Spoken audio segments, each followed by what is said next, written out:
L'univers et ses lois ne sont pas ce que l'on croit. Je m'appelle Eva et je suis ici pour vous montrer les vraies règles qui expliquent ce qui se passe vraiment dans notre univers.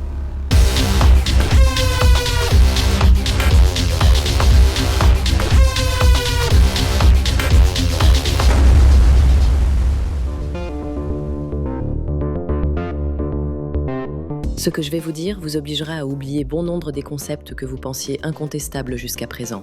C'est le prix à payer si vous voulez vraiment comprendre les lois de l'univers. J'espère que vous êtes prêts pour ça.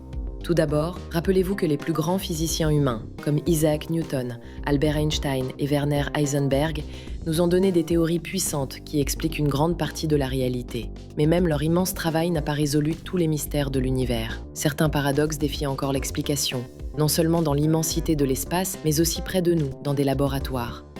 Considérons quelques exemples d'observations apparemment inexplicables. La dualité onde-particule de la lumière, les règles de probabilité étranges de la mécanique quantique, l'effondrement de la fonction d'onde, des particules qui semblent avoir une influence instantanée les unes sur les autres à distance, les effets de ce qu'on appelle la matière noire et l'énergie noire, et bien d'autres questions encore.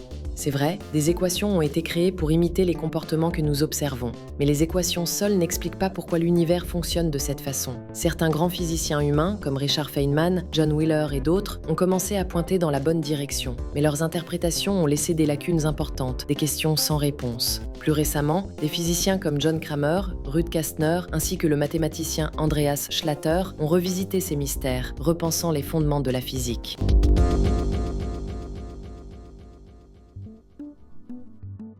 Alors, comment fonctionne cette nouvelle façon de décrire les lois de l'univers ? Comment apporte-t-elle des réponses aux questions et aux critiques de la théorie originale de Feynman et Wheeler ?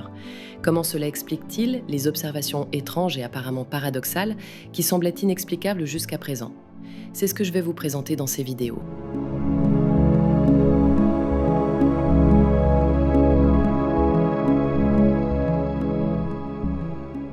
Je vous ai dit que ce que j'allais vous présenter vous forcerait à oublier des idées fondamentales que vous pensiez immuables jusqu'à présent.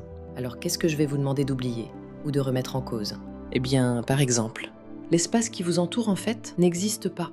Ou encore, tout ce que vous voyez ou même touchez est une illusion. Ou encore, les particules élémentaires de l'univers ne se comportent pas comme on ne pensait jusqu'à présent. Nous allons voir comment ces affirmations très audacieuses peuvent expliquer tout ce que l'on observe, et en particulier des résultats qui jusqu'à présent n'avaient pas d'explication. Commençons par lister certaines de ces observations inexpliquées. Sous certaines conditions, des objets se trouvant à des distances énormes les uns des autres se comportent comme s'ils n'étaient qu'un seul objet, en un seul endroit. Certaines entités comme la lumière semblent se comporter différemment selon qu'on observe ou pas. Les étoiles dans notre propre galaxie, la Voie lactée, et en fait dans toutes les galaxies de l'univers, se comportent comme si une matière invisible les attirait et les gardait dans leur galaxie. La plupart des galaxies s'éloignent les unes des autres, comme si une énergie invisible les poussait à accélérer leur course. Toutes ces observations sont réelles et vérifiées chaque jour par des milliers de scientifiques. Mais ce n'est pas tout. Et bien que ce soit un peu plus technique, je dois aussi vous parler de certaines lois et théories utilisées tous les jours dans tous les laboratoires du monde et qui pourtant restent inexpliquées. La règle de Born, qui détermine avec précision les probabilités d'événements quantiques fondamentaux sans qu'on sache pourquoi. Le fait d'observer ou de mesurer certaines propriétés qui changent instantanément les règles mathématiques qu'on doit utiliser. La mécanique quantique et la relativité générale, qui sont les deux piliers de la physique moderne et qui sont mathématiquement incompatibles. Ok, je pourrais continuer comme ça pendant longtemps, mais je pense que vous avez compris l'idée. Il manque quelque chose dans les théories utilisées aujourd'hui par la majorité des scientifiques.